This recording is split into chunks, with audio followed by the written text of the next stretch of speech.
ऐसा व्यक्ति कभी भी नहीं हार सकता। बहुत पुरानी बात है।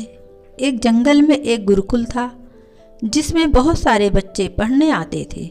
एक बार की बात है, गुरुजी सभी विद्यार्थियों को पढ़ा रहे थे, मगर एक विद्यार्थी ऐसा था जिसे बार बार समझाने पर भी समझ में नहीं आ रहा था। गुरुजी को बहुत तेज से गुस्सा आया और उन्होंने उस विद्यार्थी से कहा, जरा अपनी हथेली तो दिखाओ बेटा। विद्यार्थी ने हथेली गुरुजी के आगे कर दी। हथेली देखकर गुरुजी बोले, बेटा तुम घर चले जाओ, आश्रम में रहकर अपना समय व्यर्थ मत करो, तुम्हारे भाग्य में विद्या नहीं है। शिष्य ने पूछा, क्यों गुरुजी? गुरुजी ने कहा, तुम्हारे हाथ में विद्या की रेखा नहीं है। गुरुजी ने एक होशियार विद्यार्थी की हथेली उसे दिखाते हुए कहा, यह देखो, ये है विद्या की रेखा, यह तुम्हारे हाथ में नहीं है, इसलिए तुम समय नष्ट मत करो और घर चले जाओ और वहाँ अपना कोई और काम देखो।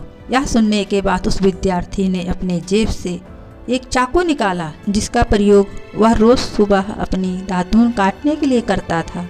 उस चाकू से उसने अपने हाथ में एक गहरी लकीर बना दी। हाथ से खून बहने लगा। तब वह गुरुजी से बोला, मैंने अपने हाथ में विद्या की रेखा बना ली है गुरुजी। यह देखकर गुरुजी ध्रुवित हो गए और उन्होंने उस विद्यार्थी को गले से लगा लिया। गुरुजी बोले, बेटा तुम्हें विद्या सीखने से कोई ताकत नहीं रोक सकती है। दृढ़ निश्चय और परिश्रम हाथ की रेखाओं को ही बदल देती है। दोस्तों, वह विद्यार्थी आगे चलकर महर्षि पाणिनि के नाम से प्रसिद्ध हुए, जिसने विश्व प्रसिद्ध व्याकरण अष्टाध्यायी की रचना की।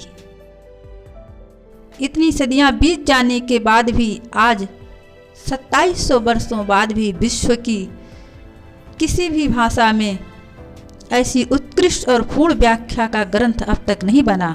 तो दोस्तों, इस कहानी की शिक्षा ये है कि लोग चाहे जो भी बोलें, हम हर एक को गलत साबित करते हुए अपनी लगन और कठिन परिश्रम के दम पर जो चाहे वो सब कुछ हासिल कर सकते हैं। बस दृढ़ निश्चय और संकल्प साथ होनी चाहिए। आशा करती हूँ कि आपको यह कहानी पसंद आई होगी। कहानी पसंद आई हो तो लाइक, सब्सक्राइब और शेयर ज़रूर करें। इस कहानी पर आपकी क्या राय है हमें कमेंट करके ज़रूर बताएं। इस कहानी को सुनने के लिए आपको बहुत बहुत धन्यवाद।